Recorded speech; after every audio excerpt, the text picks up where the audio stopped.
حضور ہر سال دنیا میں لکھوں کا انسان ایسی بیماریوں سے مرتے ہیں جو کہ تمباکو کے استعمال سے براہ راست پیدا ہوتی ہیں.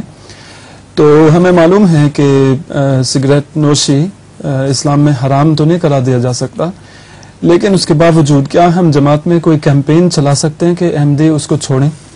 چلا سکتے ہیں، کیوں نہیں چلا سکتے. اور دوسرا سوال یہ ہے کہ اگر کوئی احمدی سگریٹ نوشی چھوڑ دے، کیا اس کو خدا کی طرف سے اجر بھی ملے گا یا نہیں؟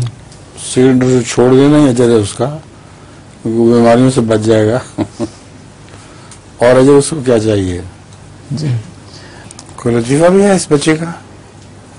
اچھا ایک اور میں سنا دیتا ہوں. ایک عورت والا، ایک عورت نے دعا کی کہ اللہ میاں مجھے بتا میری عمر کتنی باقی ہے. تو اس کو پتہ لگا کہ 36 سال اور باقی ہے عمر اس کی. بہت خوش ہوئی.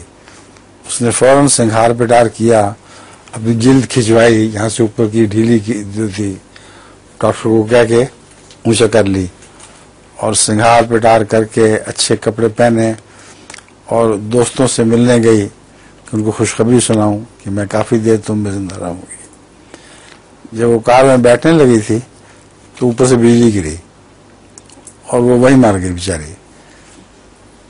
تو وہ جب خدا کے حضور پیش ہوئی تو اس نے کہا اللہ میاں آپ نے تو مجھے کہا تھا تم 36 سال اور رہو گی، یہ مجھے کیا ہو گیا؟ انہوں نے کہا اچھا تم ہو، تم نے اتنی تبدیلی کر لی تھی اپنی شکل میں کہ میں نے پہچانا نہیں تم.